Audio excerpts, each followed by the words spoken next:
Looking for a new career? Welcome to Do HVAC Training Service Center in North Charleston. Enroll today in our comprehensive HVAC training hands-on field experience-based program, covering troubleshooting, maintenance, installation, and more on various HVAC systems and ductwork. We offer EPA and NAEP preparation and testing, along with various certifications. Enjoy payment options. Achieve certification in under 5 months. Enroll now for your new journey of skill development and career advancement. Log on to dewhvactrainingsc.com to inquire. So, Michelle. Hello. What's your favourite board game? And by the way, welcome back. Yeah, I know. I've been overseas. I got off the island. You got off the island. You went on a secret mission overseas. It was so secret. I mean, only those who follow me on Instagram could have worked it out. Gee, that's how many thousand? I went on a secret mission to Canberra. Of course you did. I went ballroom dancing. Of course you did. I actually went to Coachella. I went somewhere cool. So, you know, I've got the boomer across from me. Yeah, who went to the National Folk Festival. I did a maypole dance. Of course you did. Of course you did. Anyway, look, what's your favourite board game? My favourite board game? Board game. I'm pretty partial to Trivial Pursuit. Trivial Pursuit, right, okay. Now, you know, the classic board games that everyone talks about are chess. That's the big strategic game. Yes. Now, I like a strategic game. It's called Mousetrap. Have you ever played Mousetrap? It's really not that strategic. Yeah, it is, because you've got to time it to make sure that somebody else lands on the cheese Yes. before, so you get the chance to All right, child. Because, you know, you build that whole Yes. Rube Goldboy machine and all that. There is one other strategic game that a lot of people forget about because they misunderstand how it works, and it's really, really important to what we're going to talk about today. The Pacific Islands? Yeah, it's called Go. Oh. The ancient Chinese game of strategy. Let's talk Solomon Islands. Okay. You're listening to I Spy, the tropical holiday of Australian intelligence. Do you like my grass skirt? You were meant to put underpants on under that. Oh my God, it's on fire! Oh, that's interesting. I can smell burnt hair. Oh, I can smell roast pork. Oh, yeah. Hello and welcome to I Spy. My name is Michelle Stevenson. I'm here with David Callan. And yes, we are back. We've had a couple of weeks off. We're refreshed. Yes, I had COVID. It was really good. Yeah, you're very refreshed. I'm not letting my children look after me when I get old because every time I said, can I get a cup of tea? Shut up, you get it when you ask for it. I did Coachella and Vegas and Joshua Tree. So, you know, I'd like to say I'm relaxed, but I need a holiday after my holiday. Slightly more glamorous than me. That's because I am more glamorous than you. True. That's not a really high bar to cross. No, not at all. A lot has been going on, and what we're going to tap into today is we're going to look at the Solomon Islands specifically and what's going on with China. Yeah, and it's big. Like, Solomon's is a really big thing. I mean, a lot of people are going, yeah, so what? Who cares? It's huge. It's a really big thing. Now, I mentioned the game Go. Right? Yes. When you play chess, it's all about taking the king. So it's all about domination. It's Yes. all about taking everything. The underlying theory of Go, now every time you see people play Go in a movie, you see one person take that last white stone and put down the black stone and the board's all black. That's not how Go works. Go works, literally the rules in Chinese translate to higher market share. You want to have more of the board, not all of the board, just more of the board so you can control the board. It's a game that can work on handicaps. Right now, the Chinese, their entire global political strategy is basically a huge game of Go. 100%. Yeah, right. Now, the Solomon Islands is a great example of the way they're playing the game, all right? Because, well, the Solomon Islands, you want a quick history? Okay, go, do it. All right, quick history is Solomon Islands back in 1942 or 43. The Marines landed on it to kick the Japanese off, and they lost 2,000 Marines. Around 2,000 people were killed. It's regarded as sacred ground, all of that sort of stuff, because it's a linchpin. Solomon Island sits just off Bougainville, which is just off Papua New Guinea, and it's literally the gateway to the South Pacific from Asia. If you want to get to the South Pacific, you've got to go through the Solomons. Now, what happens was they went in there, they kicked the Japanese off. It became the launch pad to get to Guam, which is an island closer to the South China Sea. And has an American military base. Which has an American military base. We'll get onto that in a second. And basically that's how they got their island hopping back up to Okinawa and into Japan. Right, so jump forward to late 1990s, about 1998. Yep. A group of people from an area called Maliata, which is one of the provinces of the Solomon Island chain, didn't like the government. So they put together a revolutionary army and started rioting. Now, this has now gone on ever since. Since about 98, Australia has sent AFP and occasionally the military into the Solomon Islands to help quell basically what are riots. Yep. Now, I actually spoke to an ex-AFP officer who served in the Solomons. We're going to call him Chook. There are ways and means. He didn't want to be named, but I'm calling him Chook. Anyway, Chook gave me a little bit of a rundown. Essentially, the Solomons quite like Australians, soldiers and Australian police, because they calm everything down. Yep. Right, we do the job. The problem is that's all we did. Because the Solomons is a very poor country. Yeah, we never helped them. We haven't really helped them. Now, no, and what's interesting too, because a lot of people seem to be blaming the government. And yes, there are things that we could have done more of. But what I will say is to think of this as like this is Australia's fight. This isn't. This is between US and China. Yeah. Ultimately, it's that. But Australia has no real play here. Well, kind of do, in that this is the whole South Pacific. Basically, the Americans turned around to Australia after World War II and went, can you take care of that for everybody? Yeah, well, basically, okay, so there's a chain of islands that the US have kind of like dominated. Yeah. So that was developed to kind of keep the Russians out during communism. Yep. And then what they found was like after communism fell that it was kind of handy to keep China out as well. Yeah. And Australia kind of sits at the bottom and we're like the linchpin of this chain. We're the guys that are meant to hold it all together. Yes. The problem is successive governments, and again, this government has made several mistakes. The current government, but all of the governments, past and present, have made mistakes in the Solomons and in the South Pacific in general. Also because the Solomons are incredibly poor. Like we're not helping them out. Really, really poor. Like they don't have a lot going for them. So of course, when someone comes running in and says, "Do you want to sell your sovereignty?" and they go, "Sure, I'd like to sell my sovereignty because we can't sell anything else." Yeah. Now, the whole thing with China is, and Nick Warner, who was the former head of ACIS, former head of ONA, and was a deputy defense secretary, I think, or secretary of defense, he did an op-ed in the AFR recently, and he basically turned around and said, we've been playing a game of whack-a-mole with China in the South Pacific, and they won. Right, we've been trying to keep them out of various islands. They're hanging around Fiji. They've gone over to Tonga. Well, they're trying to like build their own island in the South China Sea. Well, that's the interesting point. They're building their own islands, yes. but the thing is, the Chinese are building bases all around the world. Yes. By 2049, they want to be one of the premier military organizations on the planet because that's the 100th anniversary of the communist regime. So they want to be big and strong and all that sort of stuff. So they've been quite subtly going out there and throwing bases around the place. Yep. Now, they've got one in Djibouti. Yeah. And the one in Djibouti is really interesting because it looks like a medieval fortress and it's also right at the mouth of the Red Sea. Now, the Red Sea gives you access to the Suez Canal. So if you can block the Red Sea and the Suez Canal, you've limited people's movement around. They've got one in Tajikistan. Yep. They've got one in Malaysia. They're looking at putting one in Pakistan. They're going around and building these places, but they're building them in these very strategic positions. Of course. The Solomon Islands is another extremely strategic position. Yes, but we do need to also say they haven't built a military base there yet. No. But interesting enough. And the US are pretty adamant that it's not going to happen on their watch. Well, that's the interesting thing. The US have already sent State Department personnel. I love these names. My favorite one is, there's Kirk Campbell and Doug Crichton Dirk. And I just really wish it was Kirk Crichton Dirk.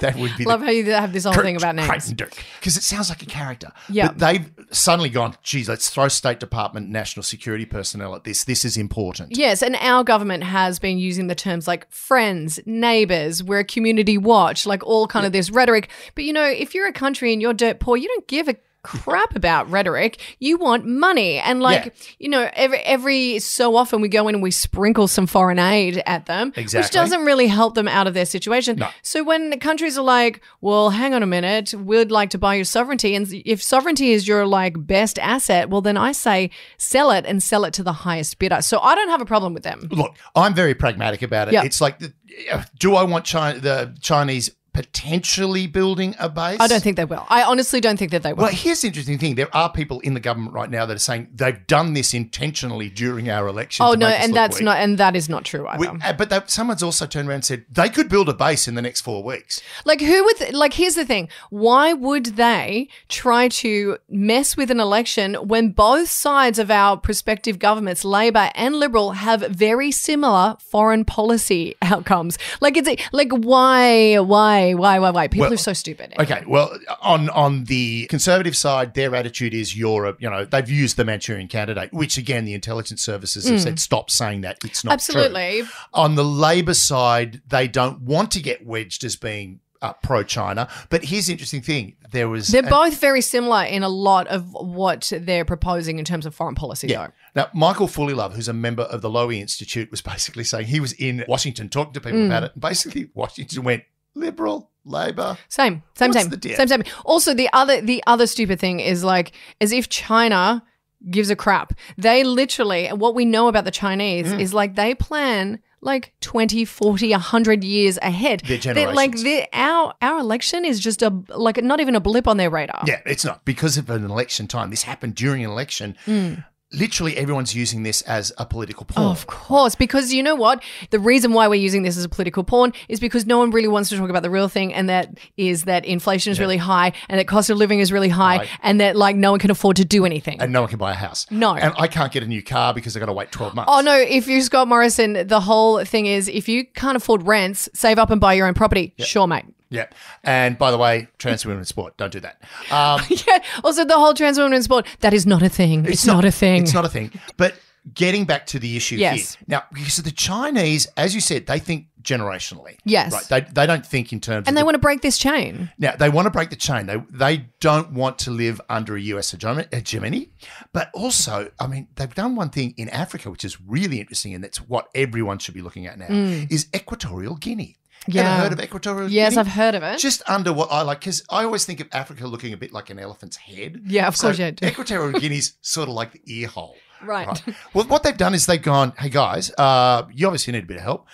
You want to get your oil infrastructure going, so we'll help pay for that. And we're going to help pay for this, and we're going to help pay for that. By the way, would you mind if we, if our ships, when they came into the Atlantic, would you mind if they stopped? You can just let them go through. That's fine. Do you mind if we build a medieval fortress that looks a lot like the one in Djibouti?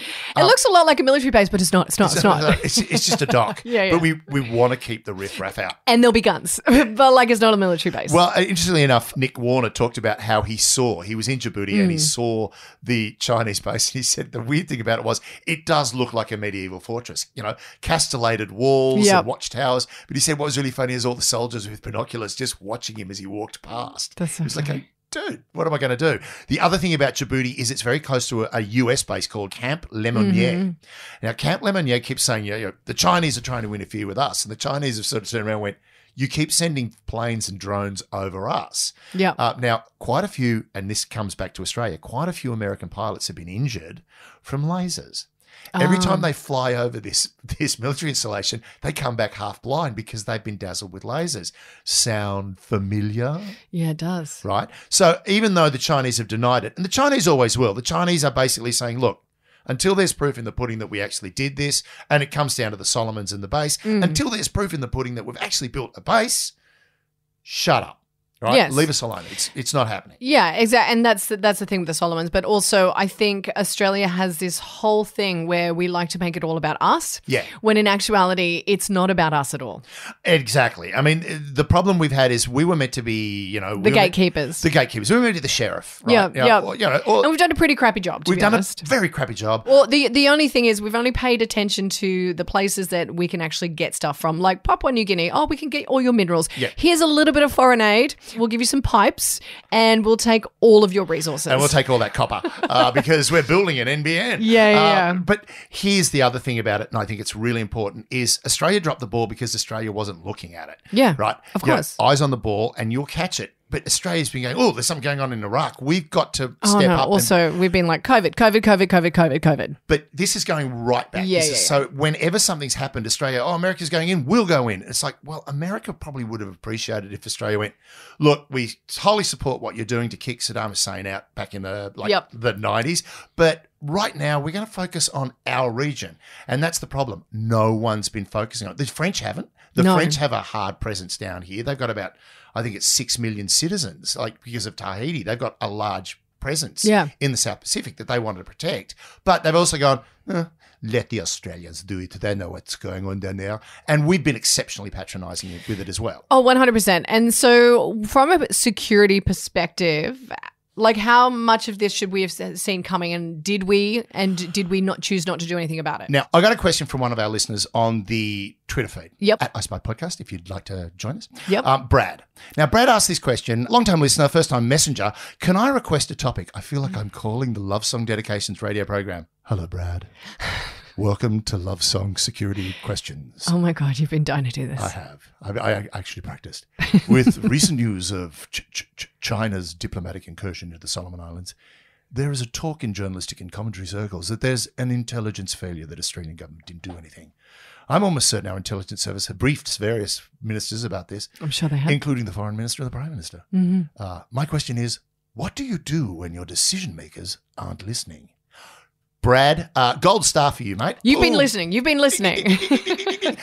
They did know. I mean, in fact, of course, before the security deal was announced, we had the head of ONA and the head of, the Director of National Intelligence, both go and turn around to Sogavare and go, please don't do this. This is a really, really bad idea. To which Sogavare went, sovereign soil, and shut up. Right? So he basically went, and look, what's the worst that can happen? The worst that can happen is they put a base there. But we both know that America will step in before it even gets to that point. Yes and no. Are they actually going to push it? Because when Scott Morrison got up and went, this is a red line and do not cross. And also, can we just comment on the fact that he used the term red line? Red line. Like, come on. Like, it's just everything he says is fraught with racism. Anyway. And also, let's be perfectly honest, it's an island. It would be a line in the sand, Scotty.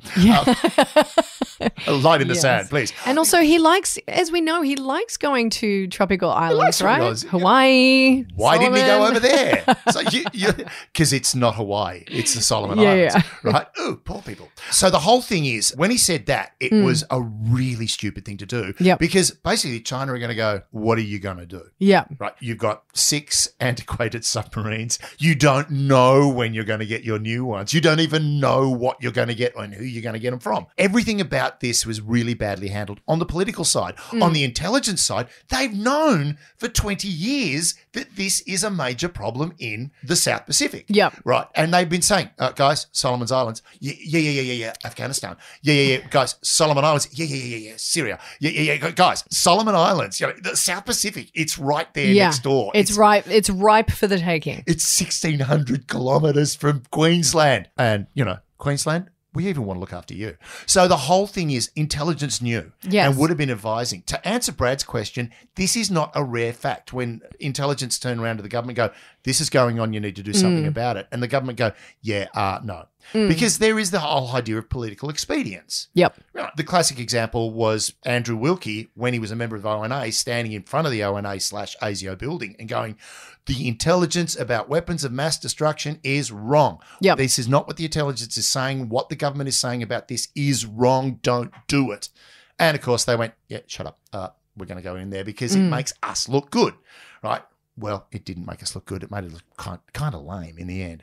So the whole thing is, to answer that question is, what do you do? Nothing. There is nothing an intelligence organisation can do. They can merely advise. They can't overthrow the government. They can see this stuff happening. They can see it coming down the tunnel. And say, hey, there's a speeding train. It's coming really quickly at us. Maybe we might want to do something to stop it. Guys, that handbrake you didn't put on your car. You might want to do it now. You want to do it. It's rolling down a hill. Now, the whole thing about that is the intelligence services have actually been quite proactive in basically getting up and going, guys, we told you.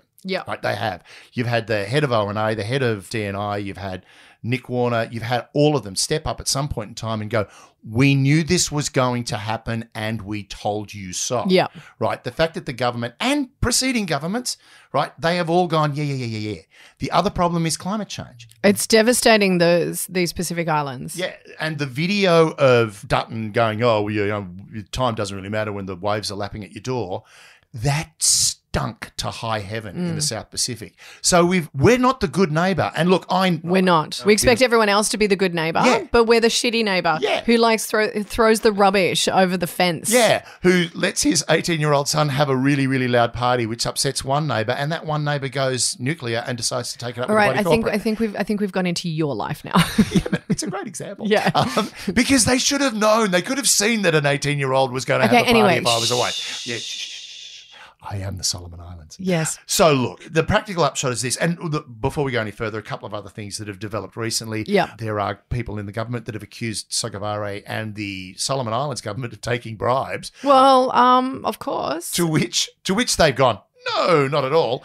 But also, very probably. But like, I mean, we've got to remember these people are in poverty and we've done fuck all to help them for like so many years. And these countries coming in and like saying, hey, we'll help you out. We'll give you some money. We'll like build things and like get you out of that poor situation you're in. And of course they're going to say yes. Yeah. And now the developments that have occurred recently are really going to start telling. One is the Home Affairs Minister, Karen Andrews, has turned around and basically said to Kristina Keneally, no, we're not going to give you a briefing.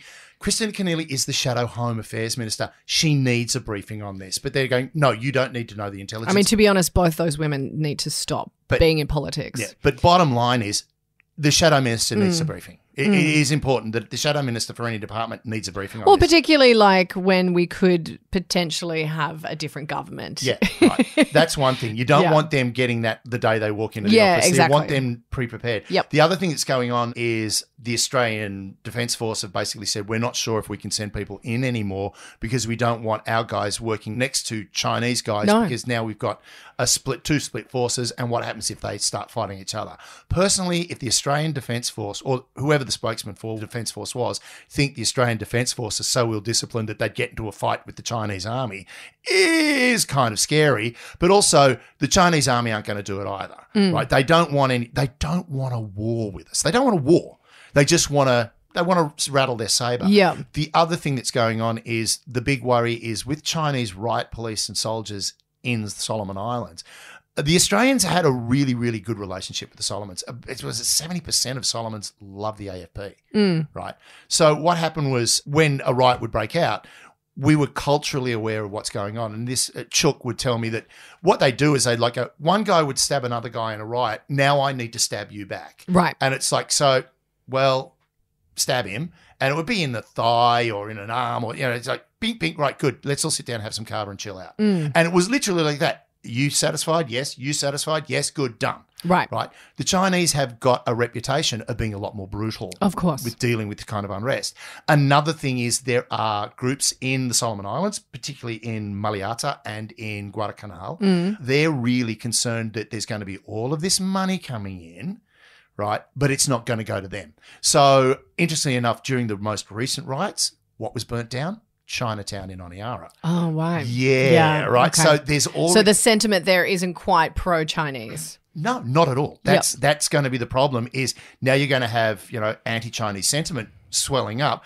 The Chinese are there. They're going to build up their resistance to it, and it becomes a point of tension. Beyond that, it becomes a powder keg. Right. Yeah, basically, it definitely will become this place where you can see tensions potentially boiling over, and you don't really want them to boil over. Yeah.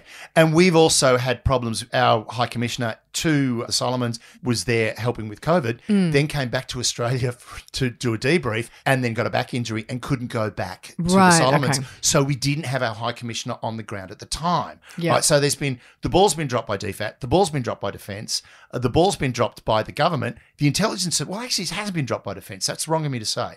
But it has been dropped by the government. And the intelligence services are now, when everyone went, well, this is a failure of intelligence. No, it's not. No. It's a failure of successive governments treating our neighbours like a neighbour, not treating them like they're part of our community. Not patronising them. Yep. Right. Yep. We have a really bad habit of patronising our neighbours. I mean, unfortunately, we have that awful thing of, well, we're a big white country and you're a lot of little brown countries. And 100%. Yeah, and we're going to look down on you. Unless you've got really great swimming and resorts, then we'll come and we'll pay you and still look down on you. We'll give you lots of money, but you better bring me my drink when I ask for it. Yeah, exactly. Unlike my children, who never will. And finally, yes. and I think this is a really important point to remember, this is not going to go away. Right? No. This is not something that we can just like fix. assuage. It's not an easy fix. And the interesting point was when, the whole thing I sent it, the AFP and Labor want to send to the ABC. The ABC being beamed into the South Pacific is not a stupid idea because it sets up a line of communication. We get our message across, they get their message back. And this is the problem. When we cut off Radio Australia, we really did do ourselves a disservice because we aren't projecting the hearts and minds idea. I mean, this whole idea that by the ABC not being beamed, I mean, I don't know if that really had a lot. I think it does. I don't think so. I do, because it's the hearts and mind idea. Right. Winning of hearts and minds. And, beyond the ABC and the opinion and all that sort of thing, one thing it does do is it gets critical information out quickly. Yes. Right. And that's what we weren't doing. So it looks like we don't care. Well, it looks like that because we don't. Yeah. That really is the problem. I mean, if it's looking like that, chances are that's the way we feel. But look, I think now it's a little bit more on the agenda. Yep. And we've got Labor promising to send more funding their way should they win the election. Yep. So, time will tell how that's going to go. We had the Pacific Step Up, which was the Morrison government's policy. And, what Labor is doing is pretty much similar because they are very, very similar. Their whole foreign aid objectives are very, very similar. Like, if people think they're voting for a different government, you're not. You're voting for the same government, just a different human leading it.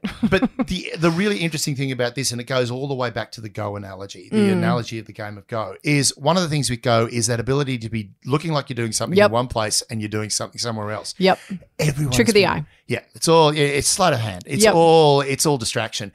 All of that stuff going on in the South China Sea, which is very, very critical and very important. But everyone's going, oh, my God, Ukraine's gone, Taiwan's next. And while everyone's going, Taiwan, they're like Taiwan. we're gonna build on the Pacific. Yeah, basically Xi Jinping turned around to his foreign minister and went, yeah, you feel like going for a island vacation and signing a couple of deals for us. And they did. It was a really, really clever. This is what's really interesting about China is they are playing a game about market domination. They're not playing a game about conquest. They're playing a game far superior to anything we are playing. Yeah, well, they're what is it, 2,500 years of history, and Song Tzu, the Art of War, the classic. This is it. Yeah, we're seeing it. We're watching it in real time, and what's interesting is that is the first book I was handed when I walked into ASIO. Read this, Chapter 13, The Use of Spies. Yeah, right? And it was like, do I just have to read Chapter 13? Read the whole bloody book. Okay, fine, I'll do that. It's a big book. It's a big book, and it is. It's like what the Chinese are doing. It's the Art of War meets a game of Go meets diplomacy, and that's what we need to do. And for God's sake, will you listen to your intelligence organisations? I mean, it just makes sense, right? It does. It does. Except we're not doing it. No.